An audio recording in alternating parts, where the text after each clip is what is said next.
Bom, gente, então a gente vai olhar com algum detalhe agora para esse problema, que vocês podem olhar aqui para a figura e falar, eu sei resolver isso. Mas ele é bem rico, eu acho, e a gente vai tentar fazer isso com bastante detalhes. Então imagina que a gente tem esses dois blocos, M1 e M2, ligados por uma corda que passa através de uma polia, tá certo? Essa polia, ela gira ao redor do eixo. Quando a gente olha para um exemplo, uma situação desse tipo, a gente começa fazendo várias hipóteses, tá certo? E aqui a gente eu vou listar algumas delas. Então, a primeira é que a gente vai desconsiderar, então, a presença de atrito. A gente vai desconsiderar a presença de atrito tanto entre o bloco 1 e a superfície, tá certo? Quanto entre a polia e o eixo. Em segundo lugar, a gente vai considerar que essa corda é inextensível. A gente vai considerar que ela tem um comprimento fixo. E a gente viu que essa hipótese era importante para que a gente pudesse elaborar, né, ou pudesse formalizar alguns vínculos cinemáticos que a gente vai usar. Por exemplo, a gente sabe que qualquer deslocamento vertical do bloco 2, ele tem que corresponder a um deslocamento horizontal do meu bloco 1, caso contrário, a corda mudaria de comprimento. Então, pelo fato da corda manter o seu comprimento, a gente tem que um deslocamento vertical de 2 vai ser acompanhado por um deslocamento horizontal de 1, e isso gera alguns vínculos cinemáticos importantes que a gente viu anteriormente. Então, em particular, a gente pode escrever, por exemplo, então a componente y da velocidade de 2 vai ser igual a menos a componente x da velocidade de 1. Então, elas são iguais em módulo, pelo que eu falei anteriormente, e o sinal aqui é diferente simplesmente porque Vy é negativo, enquanto Vx é positivo, tá certo? E o mesmo vale para a aceleração. A aceleração componente y da aceleração de 2 vai ser igual a menos a componente x da aceleração de 1. Isso são, então, consequências dessa corda ser inextensível. Beleza, então uma terceira hipótese que a gente estava fazendo até agora é que a corda não tem massa, corda sem massa.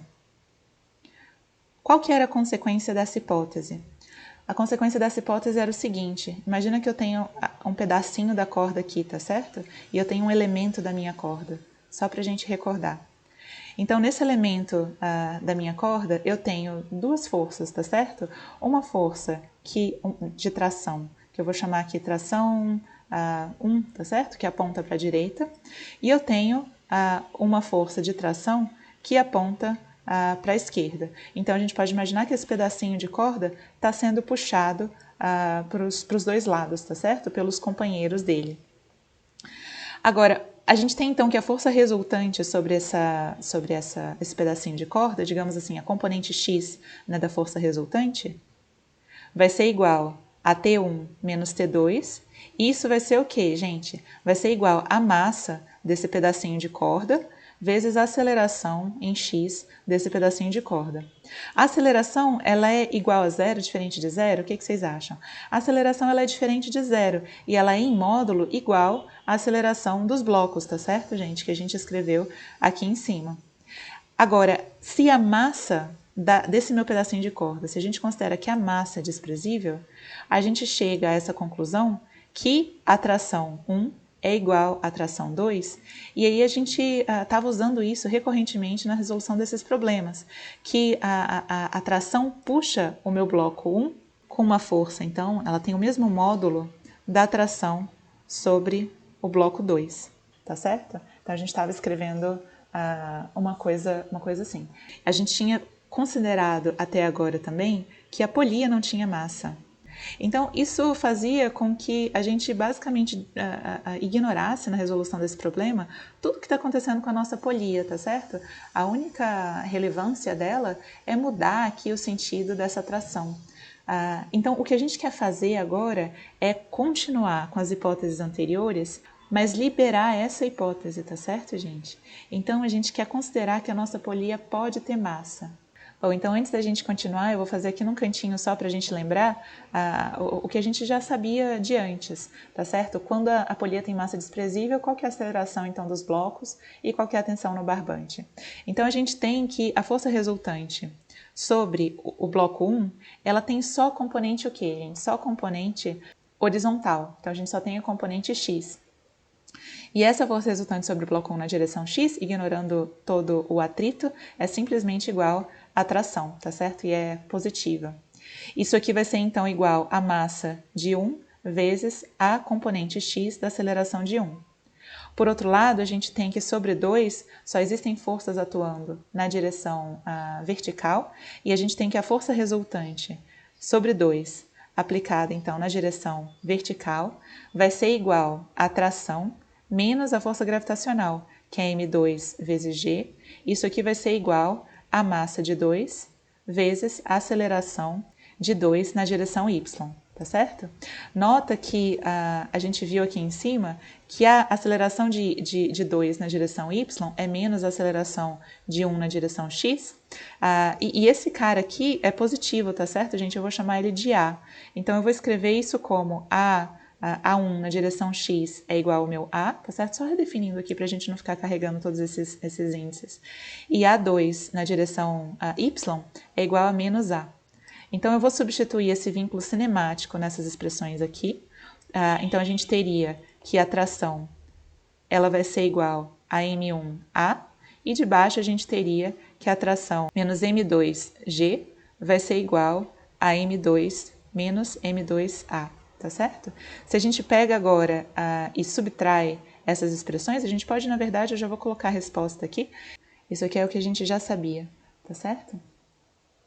E que a gente vai deixar então aqui num cantinho.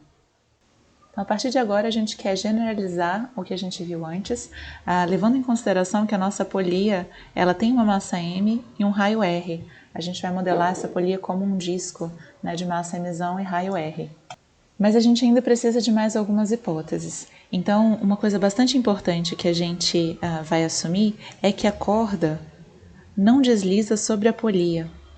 Isso vai permitir com que a gente relacione a velocidade e a aceleração dos blocos com a velocidade angular e a aceleração angular da polia. Então, para entender isso, deixa eu dar um zoom nessa figura, né, aqui embaixo. Então, a gente já viu que pelo fato de a corda ser inextensível, cada pequeno deslocamento vertical também vai corresponder a um deslocamento horizontal. Isso faz com que a velocidade dos dois blocos a rapidez dos dois blocos, né, seja a mesma e que a aceleração dos dois blocos também seja a mesma em módulo.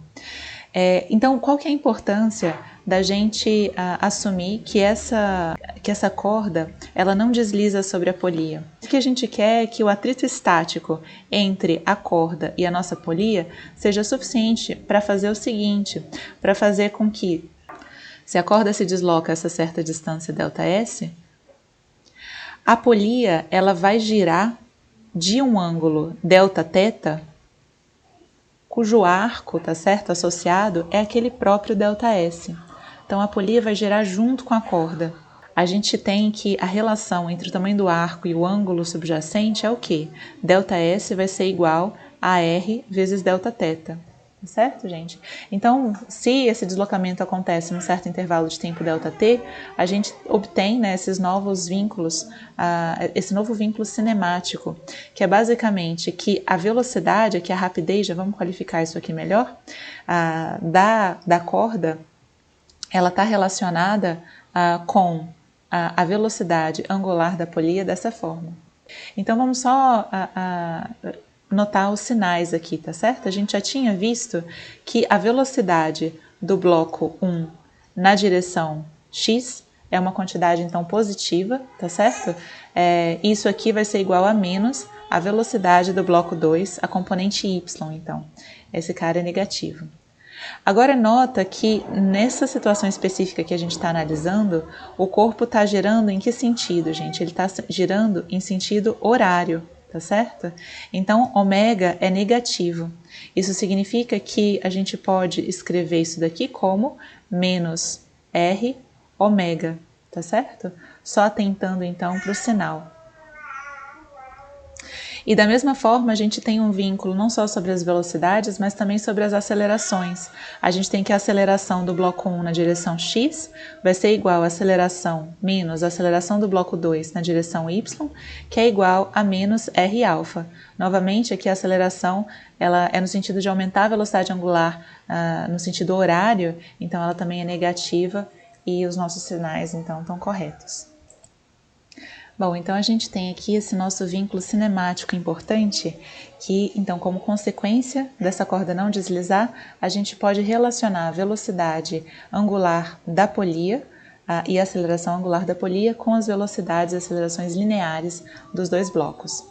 Agora, a gente também tem um vínculo importante, dinâmico, que a gente tem que discutir aqui, que é o fato, gente, que se a polia tem massa, essa conclusão que a gente tinha tirado anteriormente, que as trações, as duas trações são iguais, ela vai deixar de valer, tá certo?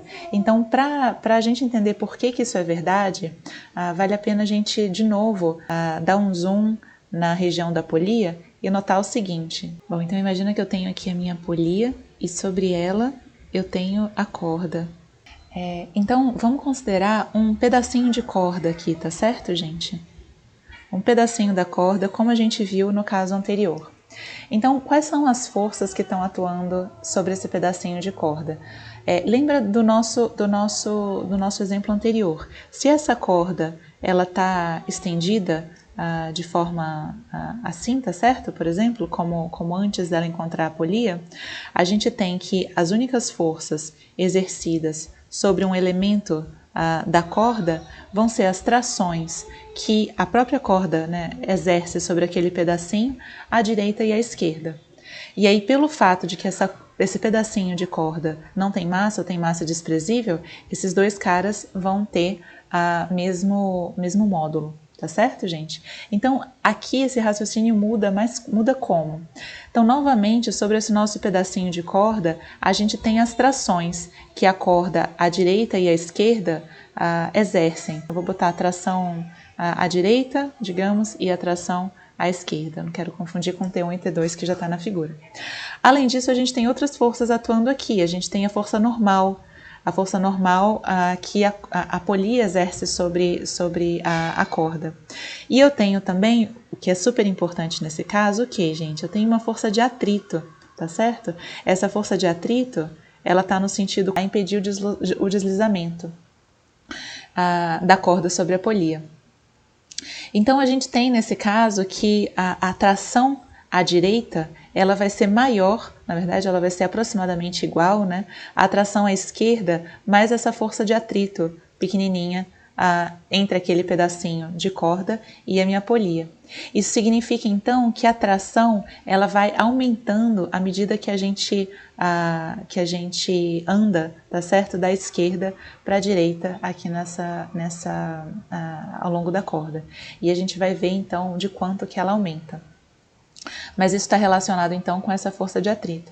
E nota que essa força de atrito é super importante, tá certo? E a gente poderia fazer uma análise mais cuidadosa com base nela. Quando a gente pensa em termos da polia, quais são as forças que atuam sobre a polia? As trações, elas não estão atuando diretamente sobre a polia. A gente tem sobre a polia, na verdade, a reação àquela normal que a gente desenhou ali em cima e a reação a essa força de atrito, que eu vou colocar a força de atrito aqui na polia, que forma então paração e reação com esse cara, e essa força de atrito que vai fazer com que a minha polia gire, tá certo? Vai realizar o torque necessário para fazer ela girar. Então a gente poderia seguir por aqui, mas eu acho que um jeito mais simples da gente então chegar ao vínculo dinâmico que eu quero discutir com vocês é uma forma um pouco diferente. Então dessa discussão eu só quero que fique claro que embora a gente ainda esteja considerando essa corda com massa, não mais vai valer que a tração na primeira parte da corda é igual à tração na segunda parte da corda. A gente vai ter, na verdade, T1 diferente de T2, isso tem relação então com essa força de atrito que surge entre a corda e a polia. Então, para entender esse vínculo dinâmico, tá certo? Eu acho que uma forma mais simples é a gente pensar no seguinte: imagina novamente que eu tenho a minha polia inteira aqui e eu vou desenhar a corda dividido em 3 partes, tá certo? Então, a minha ideia é fazer o quê, gente? É pensar em toda a parte da corda que está em contato com a polia como fazendo parte do mesmo corpo, de um mesmo corpo rígido, tá certo? Então, eu vou pintar isso aqui tudo de amarelo para indicar que eu quero considerar todos esses caras, né? Não só a polia, mas também essa parte da corda, como um mesmo corpo. Então, se a gente pensa dessa forma, a gente vê que sobre esse meu sistema atuam algumas forças externas, né? Que são, então, a tração nessa parte da corda, tá certo? Que eu vou botar aqui tração... eu vou escrever T1, um pouco abuso de linguagem, tá certo, gente? Só porque tem o mesmo módulo daquela tração que eu desenhei na figura principal. E aqui a gente vai ter, então, T2, tá certo? Também usando um pouco abuso de linguagem, já que os sentidos são diferentes dessa força. Então, quando a gente pensa na minha polia e nesse pedacinho de corda como sendo o mesmo corpo rígido, o atrito que eu falei para vocês, que é super importante para colocar a polia para se movimentar, ele aparece aqui, na verdade, como uma força interna, que não realiza torque total, tá certo? Sobre o sistema. Então, a gente tem que o torque resultante, que atua sobre esse corpo polia mais aquele pedacinho de corda, tá certo, gente? Vai ser o quê? Vai ser aquele exercido pela tração T1 e aquele exercido pela tração T2. Então, torque exercido por T2 é negativo, é no sentido de fazer a polia girar no sentido horário, enquanto o torque exercido por T1 é positivo. Então, a gente tem que o torque resultante vai ser T1 vezes R, tá certo? Menos T2 vezes R, tá certo? E esse é outro vínculo, tá certo? Importante que a gente vai... outra condição importante que a gente vai precisar usar. Bom, então a gente já está de posse de todos os elementos necessários para resolver esse problema. O que a gente vai fazer então é aplicar a segunda lei de Newton para os nossos 3 corpos. Aplicando a segunda lei de Newton para o bloco M1, a gente tem que a componente não trivial da força resultante é a força resultante em 1, mas a componente x dela, tá certo? Que é simplesmente, né, T1. Isso aqui vai ser então igual a massa de 1 vezes a aceleração de 1 na direção x.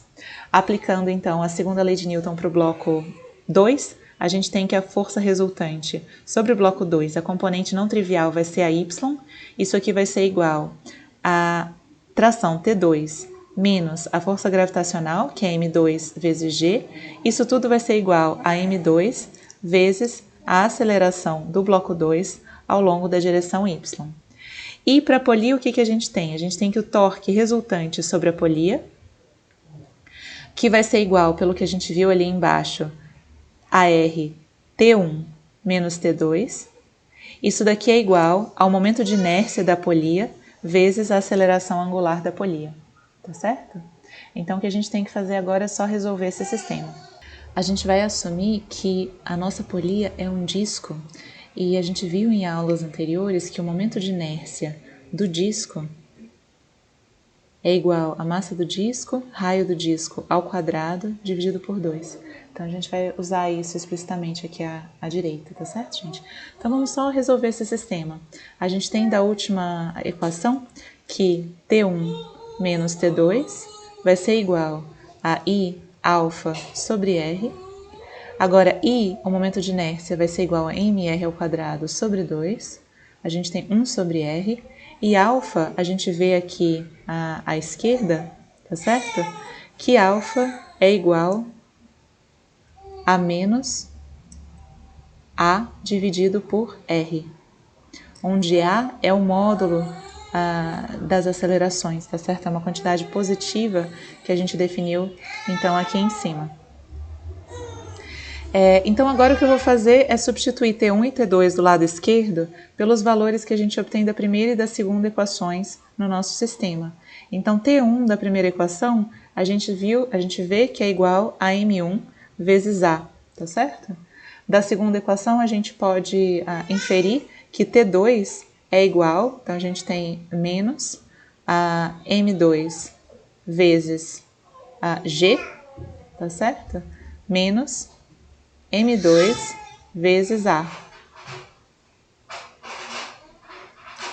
Isso aqui é igual, então, a menos MA dividido por 2. Então, colocando tudo que tem A aqui para o lado esquerdo, a gente tem que A vezes M1 mais M2 mais M sobre 2 vai ser igual a M2 vezes G. Tá certo, gente? A gente obtém, então, o nosso resultado final para aceleração, a módulo da aceleração dos blocos, tá certo? Que vai ser igual a M2 vezes G, dividido por M1 mais M2 mais M sobre 2. Então, a gente pode colocar essa expressão nas expressões do nosso sistema acima para obter, então, os módulos das trações, tá certo, gente?